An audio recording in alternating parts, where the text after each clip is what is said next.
This episode of Techzilla is brought to you by Citrix ShareFile. E3 2014, the Rev3Games crew is out in force. Joining us now, Tara Long with her picks. Or is this your picks, Tara, or the group picks from Rev3Games? It's kind of the group picks. Nick Robinson was also there with me, and we had a smaller team this year, so we sort of split up so we could cover more ground. And there was a lot of good stuff this year. Microsoft started off their press conference by saying, we are not going to be talking about any hardware this year. It is strictly games, which I think is great, because there was so much BS last year with all of the console stuff that was happening. And I should probably ask this after, but was anybody at E3 really talking about the whole, like, gosh, you know, how about 1080p off the Xbox? No, I think that argument has died down a little bit.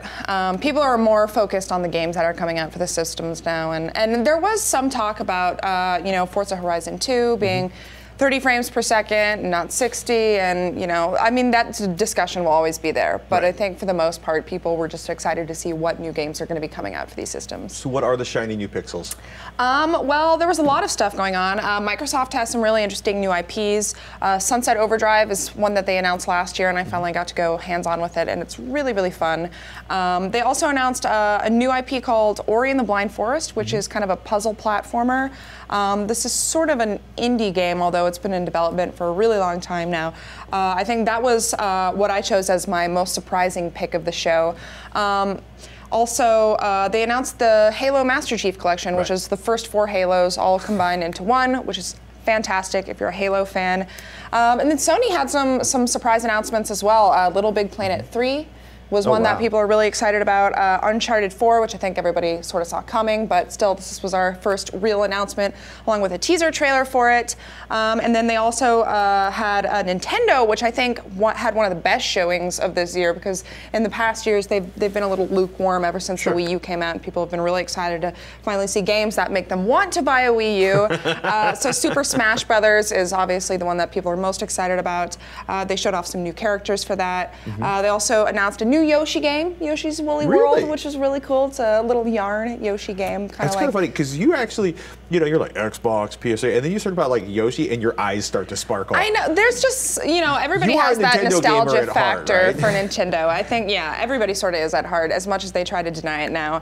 But Nintendo actually, they had a really good showing this year. They announced a new Yoshi game. They announced a game all based around Captain Toad. Oh, really? Which is going to be really cool. And they also announced this thing called Amiibo, which is kind of their version of the little NFC toys that you touch to your Wii U, and they transfer data back and forth, and it's really cute. One of my neighbor's children has started his gigantic collection of NFC game toys. Yes, they're so big now. Skylanders has an insane following. Yeah. They're great for little kids. Even some adults I know are really into them. Ironically, the dad got to collect like $1,200 worth of Skylander toys from somebody who bought them and thought they weren't going to be available, and he would resell them on eBay, but there were enough in the stores, unlike Disney's launch. It's like Beanie Babies a little bit, but for the modern era. $1,200 worth of Skylanders for $200. Wow, that's disappointing. But yeah, Nintendo, they also announced the new Legend of Zelda for Wii U, which is incredible open world game, which is something that you don't see often with Nintendo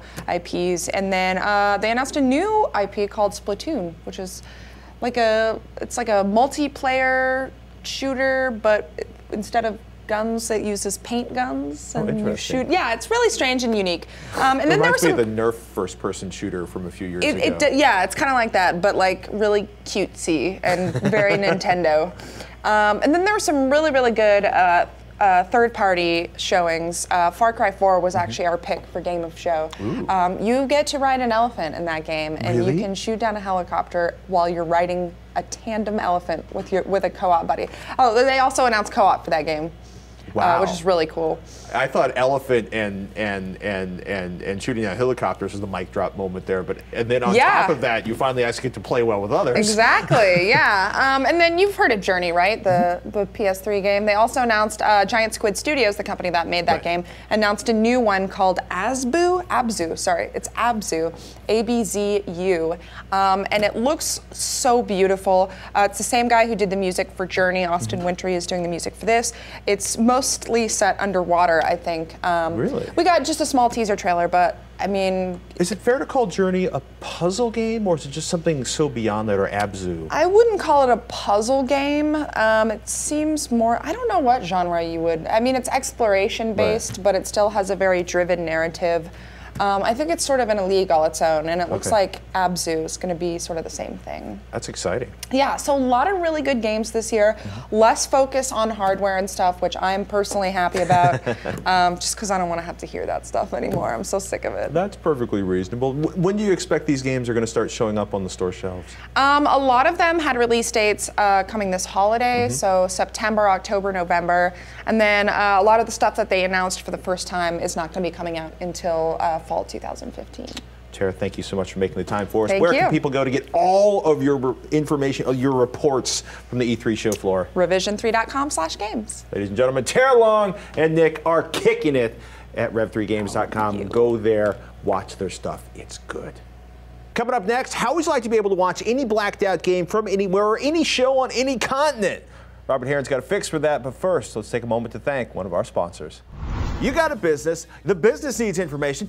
It's the lifeblood of your business, right? Spreadsheets, contracts, invoices, all that stuff that makes a business run. And all too often, you're sending an email to a salesperson, yeah, you're just gonna attach all that information and send it out over the internet. That is ridiculous because you lose control the moment you hit send. You should be using Citrix ShareFile. It's easy to use. It's a business tool for sending, receiving, and sharing files, and it gives you control. Staff turnover happens. With ShareFile, you decide who has access to your files and for how long. If an employee leaves, you gotta lock them out of your precious business data like now. You also get notifications telling you who opens your files and when, and you can password protect files for optimal security. And if you spend a lot of time with massive files, we work in video, we're moving multiple gigabyte files around constantly. ShareFile makes it easy to share gigabytes with the whole team. Is your team on mobile devices? No problem. Citrix ShareFile mobile apps means you can access your files anywhere, anytime, Android or iOS. Sign up today, people. I've got a 30-day free trial for you, no obligation. Go to sharefile.com, click the microphone at the top of the homepage and enter in TechZilla.